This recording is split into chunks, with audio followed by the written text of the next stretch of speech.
네, 부자가 되는 대세 정보들을 전해드리는 코너입니다. 부자가 되기 위한 각종 정보들, 각 분야의 전문가들과 함께 살펴보는 시간, 부자 대세입니다.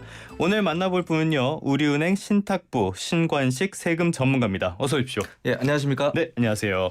오늘은 세금에 대한 전문가시니까 세금 이야기 좀 해봐야겠죠. 상속과 관련된 이야기인데요. 노노상속이라는 말, 이게 무슨 말이에요? 좀 전에 패널께서도 상속세에 관련돼서 얘기 많이 하셨어요. 그렇죠. 근데 최근에 이제 상속세에 관련된 트렌드가 조금 있어요. 네. 어떤 트렌드냐면 우리나라가 인구 고령화가 되잖아요. 예. 그러면 80대, 90대가 이제 사망하시게 되면 이제 이 재산을 받는 자녀도 60대라는 거죠. 그렇죠. 이런 부분에서 보면 이 노노, 그러니까 그 노인분들이 노인에게 또 상속을 한다. 예, 그런 문제입니다. 이게 갈등이랑 좀 연결되는 경우가 있습니까? 그 일본의 사례를 좀 보면 될 것 같아요. 노노상속이라는 말 자체가 원래 일본에서 왔거든요. 왜냐하면 일본 같은 경우에는 지금 한 연간 한 140만 명씩 돌아가시는데 80세 이상의 비율이 한 71%, 그 이상을 넘어가요. 그렇게 되면은 이 재산을 받는 자녀들도 5, 60대의 전후라는 거죠. 그게 왜 문제가 되느냐라는 보면 5, 60대 전후 같은 경우에는 자녀도 은퇴를 했거나 아니면 은퇴 전후에 있어요. 그러니까 이 재산을 예전처럼 젊었을 때처럼 소비를 한다든지 또는 투자를 한다든지 공격적으로 자산을 운영한다든지 이렇지 않고 그냥 보수적으로 보관만 하는 거예요. 또 그냥 장롱에다가 두시는. 그렇죠. 그러면 국가나 경제가 활력이 없어지는 그런 부분이 있겠죠. 그런 일본에서 계속 문제된 게 그 부분이잖아요. 돈이 돌지 않는다. 그렇습니다. 그 문제가 또 여기랑 또 연결이 되는 거네요. 그렇죠. 우리나라도 이제 문제가 된다는 말씀드립니다. 그래서 뭐 손자 손녀들에게 재산을 물려주려는 경향 이런 것도 강해지고 있다 이야기 나오던데 실제로 그렇습니까? 그렇습니다. 최근에 우리나라의 이제 자산가분들 그리고 재산이 조금 있으신 분들은 자녀가 이제 자녀한테 줄 때도 자녀도 나이가 있으니까 그때 또 상속세 한번 내고 자녀가 조금 있다가 또 세금 두 번 내니까 뭐 할증과세라든지 이런 부분을 고려해서라도 손주들한테 먼저 손자녀들한테 먼저 주자라는 게 현재 이제 트렌드거든요. 그런데 세법상 좀 유의할 사항들이 조금 있습니다. 어떤 점입니까? 이제 사례를 이제 말씀드리면 좋을 것 같은데요.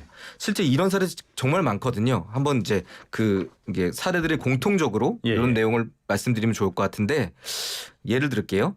저는 아들이 한 명 있는데 소득이 넉넉하지 않습니다. 그리고 저는 손주도 한 명입니다. 그래서 눈에 넣어도 아프지 않는데요. 저는 금년 하반기에 손주를 미국에 유학을 보내려고 합니다. 문제는 학비와 생활비, 교통비, 항공료 등 많은 돈이 필요한데요. 외국한 은행에 문의한 바 연간 유학 경비는 한 10만 달러 범위 내에서는 자유롭게 환전 및 송금이 가능하다고 합니다. 그래서 5년 동안 10만 달러씩 송금해 주려고 하는데 세금 문제는 없을까요? 이런 사례들이 정말 많습니다. 이게 상속세나 뭐 증여 이게 포함이 되나요? 그렇습니다. 그래요? 그래서 세금 문제에 어떤 문제가 있냐면 우리 상속세 및 증여세법 제46조 5호에 따르면요. 사회통념상 이재 구호 금품이라든지 치료비라든지 그리고 피부양자의 생활비, 교육비 같은 경우에는 증여세가 없거든요. 근데 이 사례를 보면 문제가 생겨요. 무슨 얘기냐? 조부모가 부모를 대신해서 손주한테 생활비나 유학비를 주는 거거든요.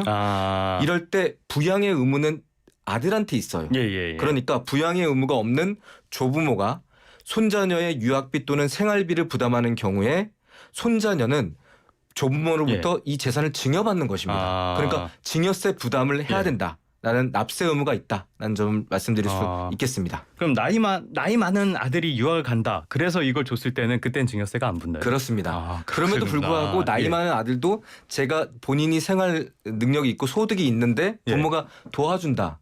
이거는 조금 사회통념상 맞지가 않죠. 그때는 또 그렇습니다. 그래서 사회통념상이라는 말이 중요하다라는 말씀드리겠습니다. 통념.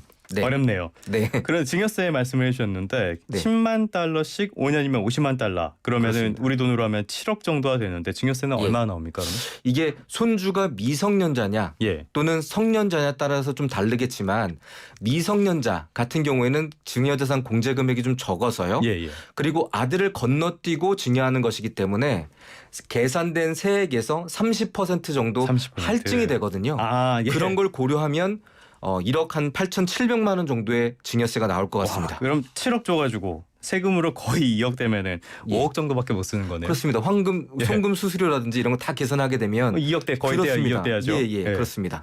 고민을 좀 해보셔야겠습니다. 네. 뭐 다른 문제도 있다고 하는데 어떤 예. 문제를 말씀하신 건가요? 이게 가장 큰 문제인데요. 예. 손주들 유학비, 생활비 정도 보내준 게 이게 증여냐? 문제 없지 않겠냐? 이런 생각을 또 하세요. 예. 웬만한 그렇게 분들은. 생각하기 쉽죠. 쉽죠. 그리고 손주들도 어리기 때문에 이게 세금이 나올 것이다. 뭐 증여세가 발생할 것이다. 이런 생각 예, 잘 예. 못해요. 예. 그런 부분이 한 가지가 있고. 그러면 그렇게 해서 신고를 안 한다. 그렇습니다. 그럼 탈세가 되는 겁니까? 그럴 경우도 있죠. 예. 예. 그런데 이게 더 문제가 될 때는 손주나 유학비나 생활비를 증여해준 조부모가 사망했을 때가 문제가 돼요. 아, 그러면 상속세를 계산해야 되거든요. 조부모가. 그러면 상속세 계산할 때 10년치, 15년치의 금융계좌 또는 송금 내역을 과세당국에서 확인을 하게 됩니다. 예. 이럴 때 해외 송금 사실에 대해서 요즘 타이트하게 보거든요. 그렇죠, 그렇죠. 그런 부분에서 보면 그 돌아가신 조부모가 손주한테 해외 송금 사실에 대해서 봤는데 부양 의무가 없어요. 예. 그럴 경우에는 이렇게 봤더니 부양 의무도 없으니까 손주들한테는 증여세를 매기게 되고 그리고 조부모 돌아가신 분한테는 5년간의 증여재산을 합산해서 예. 상속세를 내게 되는 그런 부분으로 발전할 수 있기 때문에 최근 이런 사례가 진짜 많아졌습니다. 아, 그래요? 네. 알겠습니다. 이렇게 들으면은 이런 내용을 잘 알고 대응을 하셔야지 네. 생각지도 못한 세금에 이렇게 예. 두들겨 맞지 않는 예. 그렇게 될 것 같습니다. 지금까지 우리은행 신탁부 신관식 세무 전문가님과 이야기 함께 나눠봤습니다. 오늘 말씀 고맙습니다. 감사합니다.